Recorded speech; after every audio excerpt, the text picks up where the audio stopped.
Olá, pessoal, tudo bem? Hoje a gente vai conversar um pouquinho sobre dois institutos legais relacionados à atividade da startup.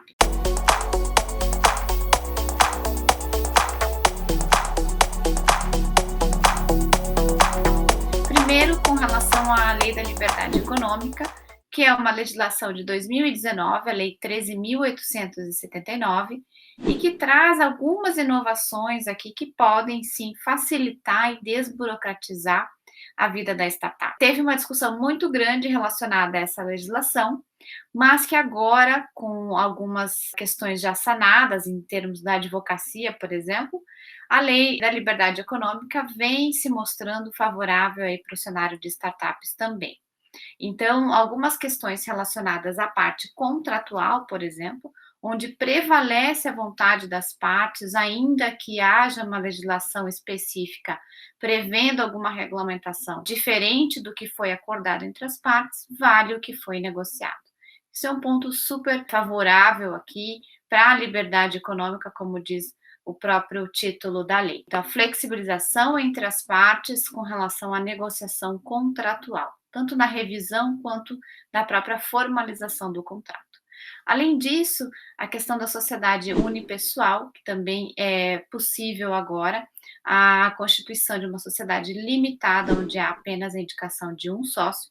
Então, isso também é um ganho trazido pela Lei da Liberdade Econômica, e algumas regras relacionadas ao trabalho eletrônico, que agora, após pandemia, teve ainda mais evoluções, idas e vindas com relação à legislação sobre home office, por exemplo, e trabalho eletrônico, e, de um modo geral, a Lei da Liberdade Econômica trouxe ainda algumas exceções para questões regulatórias de alvarás e licenças.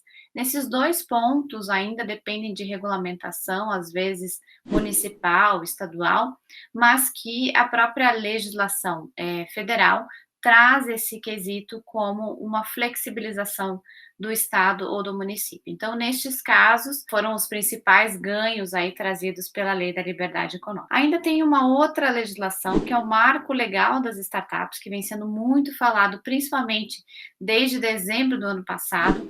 Aliás, ela foi proposta em 2019 como projeto de lei complementar 146, e ela foi aprovada na Câmara em dezembro de 2020, então agora sim com a pauta lá no Senado para avaliação.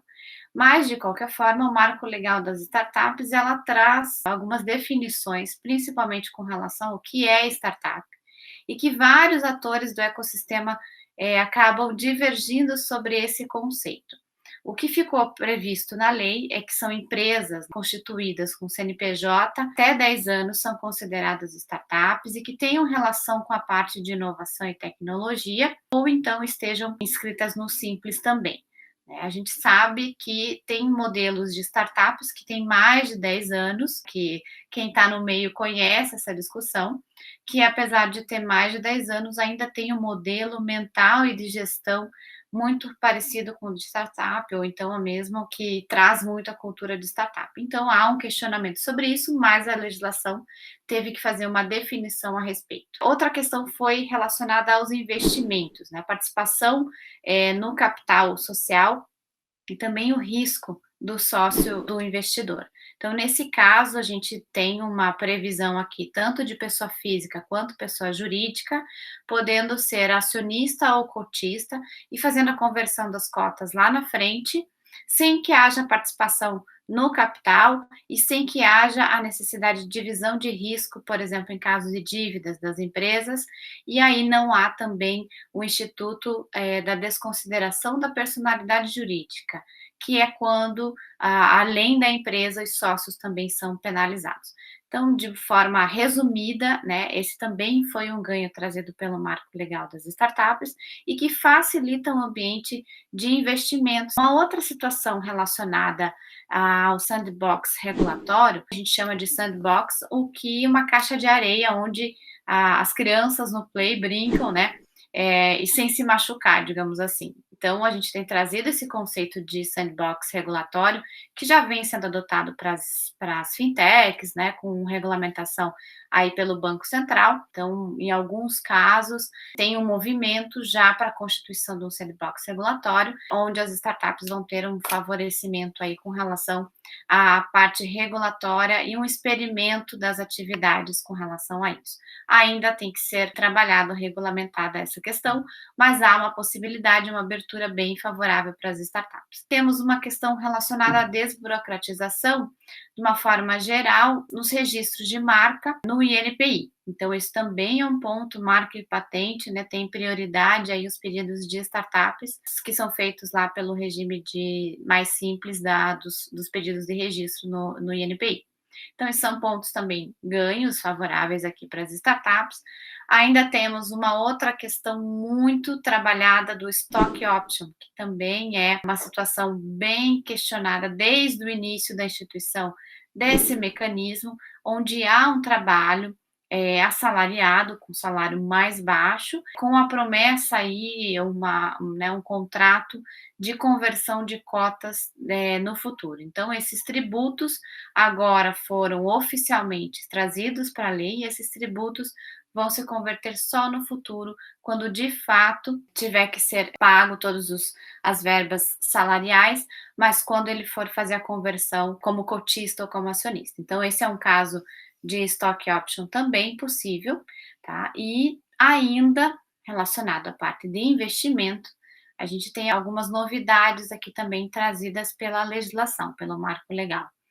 A questão do Fundo de Investimento em Participações, a FIP, né, para as empresas que precisam fazer investimento em pesquisa, desenvolvimento e inovação, podem utilizar os fundos de investimento em participações, trazendo isso como um edital, por exemplo, de fomento em conversão de investimento no capital semente, por exemplo, e já trazendo essa seleção das startups por meio de programas e editais. Isso é um incentivo bastante importante para as empresas realizarem esse investimento em capital semente e que foi efetivamente incluído na legislação para favorecer um ambiente de investimento para as startups. O fundo de investimento, alguns fundos também podem ser equiparados a investimento anjo, e o prazo passou a ser superior, que antes era 5, agora passou a ser 7 anos para retorno.